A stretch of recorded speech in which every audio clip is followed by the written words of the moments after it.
DMTV Info, votre chaîne d'information en temps réel. La politique, la santé, le sport, les faits de société, la musique, les rumeurs et bien plus encore. Vous découvrirez cela dans notre chaîne DMTV Info.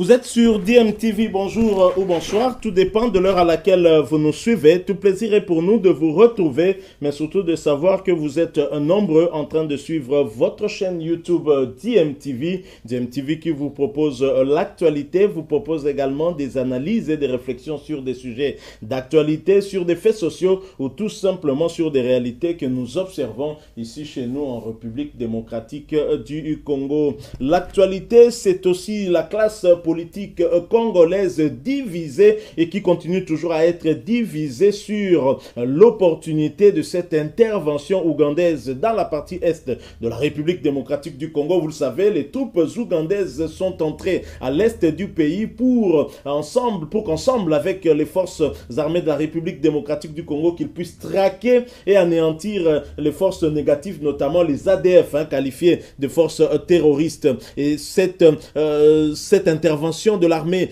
ougandaise divise les Congolais. Pour certains, ils estiment que cette intervention ougandaise devait au préalablement avoir le quitus du Parlement. Est-ce qu'il y a des dispositions légales qui demandent justement au chef de l'État, qui invite une armée étrangère à venir en renfort ou pour mutualiser leurs efforts afin de mettre fin à l'insécurité dans le pays, de demander au préalable l'autorisation des deux chambres du Parlement? Alors à cette question, lors du briefing du ministre de la Communication, du ministre des Médias, Patrick Mouyaya, le porte-parole de la police, le colonel Pierrot Mouanamputu, qui avait été aussi invité par rapport à cela à répondre à certaines préoccupations des chevaliers de la plume, a été on ne peut plus clair. Le colonel Pierrot Mouanamputu a mis quiconque au défi de lui montrer des dispositions légales, des dispositions contenues dans la Constitution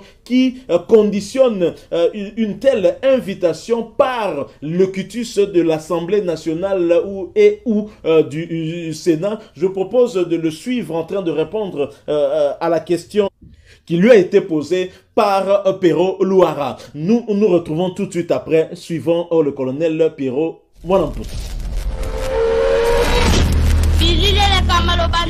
Permettez-moi de revenir et d'insister sur la question de Pichu Mulumba, parce que j'ai comme l'impression que la réponse qui a été donnée ne m'a pas totalement satisfait. Il vous souviendra que dans ce pays, une opération de cette nature a été menée à un moment donné. C'était l'opération Mojawetu, qui a d'ailleurs à son temps coûté son poste à Vital Kamerhe, qui estimait à l'époque qu'on ne pouvait pas permettre à une armée étrangère de rentrer chez nous sans autorisation de l'armée. Excellence, Monsieur le ministre, est-ce que vous avez reçu l'autorisation du Parlement? Est-ce que le Parlement a été saisi pour cette opération? Le Parlement vous a-t-il autorisé? Il n'y a pas une procédure présentement en République démocratique du Congo qui édicte que lorsque nous voulons avoir un appui de forces étrangères pour venir chez nous, qu'il y ait l'autorisation préalable du Parlement. Je vous mets à défi de me montrer cet article-là dans quelle législation. Tu ne prouveras pas. Parce que moi-même, j'ai fait toute la nuit pour chercher, je n'ai pas trouvé.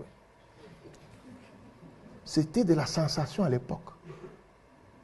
Mais qu'est-ce qui est demandé? C'est que le président informe les membres du bureau du Sénat et de l'Assemblée nationale.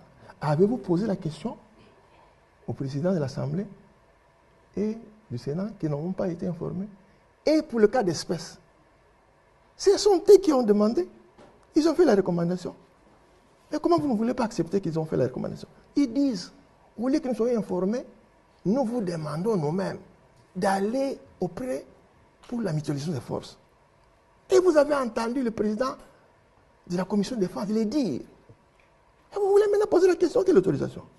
oubliez ce débat-là. Voilà, nous sommes de retour. Avouez quand même que c'était trop posé par ce colonel porte-parole de la police qui, ma foi, en tout cas, a donné des arguments aux politiques, à ceux qui soutiennent le chef de l'État dans cette démarche, parce que je n'ai entendu aucun politicien aborder cette question dans ce sens et mettre quiconque au défi de trouver des dispositions que le chef de l'État aurait violées en faisant entrer les troupes ougandaises. Parce que d'après Pierrot Omwanamputu, il n'y a aucune disposition parce qu'il a passé toute une nuit en train de reparcourir la Constitution. Aucune disposition légale n'interdit au chef de l'État d'inviter des troupes étrangères ou conditionne cette invitation par le cutus du Parlement. Aucune disposition légale. Alors, pour poursuivre un tout petit peu dans ces débats, j'aimerais, puisque ce qui s'est passé avec les troupes ougandaises, c'est exactement ce qui s'était passé en 2009, lorsque le président d'alors, Joseph Kabila Kabange, avait invité des troupes rwandaises pour participer justement à la traque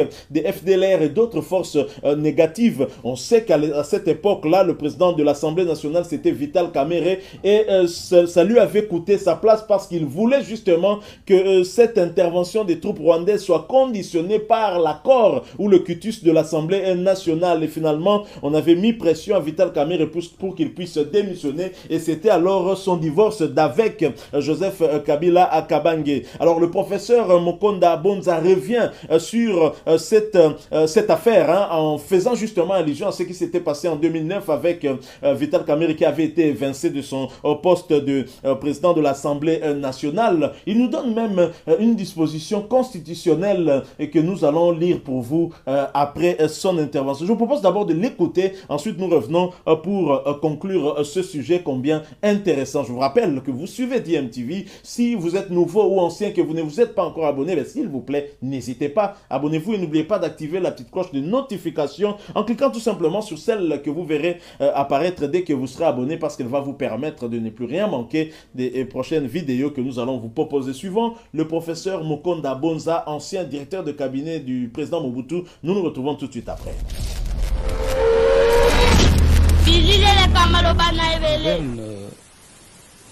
Notre pays ne respecte pas la Constitution.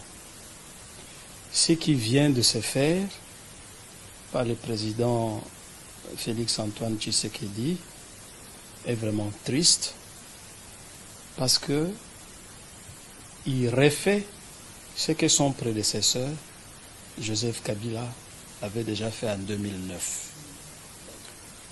En 2009, le président Joseph Kabila a signé un accord avec le président Kagame sans que le Parlement n'ait été consulté, et les troupes rwandaises sont entrées au Congo. Et depuis lors, les troupes rwandaises n'ont plus jamais quitté le Congo. Les troupes rwandaises se trouvent au Congo comme troupes rwandaises.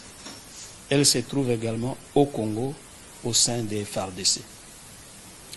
Et maintenant, c'est le président Tshisekedi qui réitère le même comportement, sans se concerter avec le Parlement, comme le demande la Constitution. L'article 85 de la Constitution est clair à ce sujet.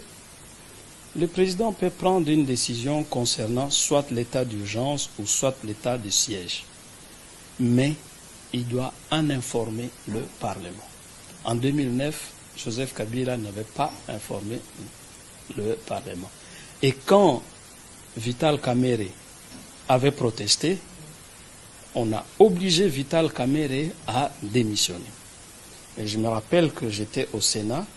Nous avons sollicité du président du Sénat une session extraordinaire parce que nous voulions que cette question soit débattue, mais le président de la République a fait pression sur le président du Sénat et cette session extraordinaire n'a jamais eu lieu. Vous avez raison de dire que nous avons l'armée rwandaise sur notre territoire. Nous avons maintenant l'armée ougandaise qui vient officiellement de se faire inviter dans notre territoire, est-ce qu'il n'y a pas risque d'un affrontement entre les deux armées?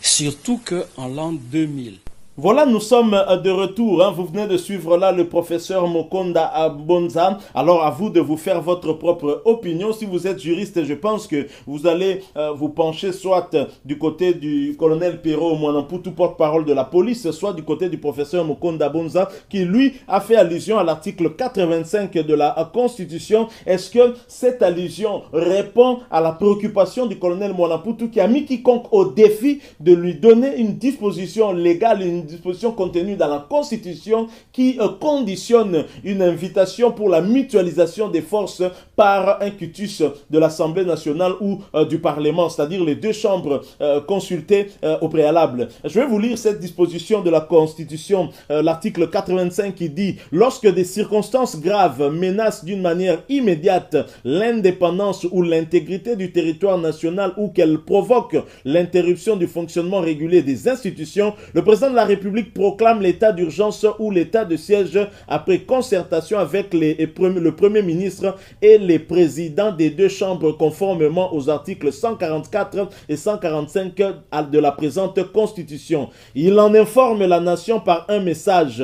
Les modalités d'application de l'état d'urgence ou de l'état de siège sont déterminées par la loi. Alors, dans le cas d'espèce, en ce qui concerne l'état de siège, toute cette procédure a été bien évidemment respectée par le chef de l'État, Félix-Antoine Tshisekedi Tshilombo. Et d'ailleurs, à chaque fois qu'il lui eût fallu prolonger cet état d'urgence, la procédure a également toujours été respectée. Mais alors, dans le cas d'espèce, nous sommes dans le cadre de l'invitation d'une force étrangère pour la mutualisation des forces, la mutualisation des efforts en vue de lutter contre des forces négatives qui menaceraient en tout cas les deux nations ou les deux pays. Et le chef de l'État n'a pas à demander l'autorisation du Parlement, mais encore que le colonel Pero Mwanamputu, excusez-moi, a parlé également de cette disposition de l'article 85 en demandant justement au chevalier de la plume si et seulement si le chef de l'État n'avait pas consulté les présidents des deux chambres et le Premier ministre tel qu'est reconnu dans cet article 85. Donc voilà, la question reste posée si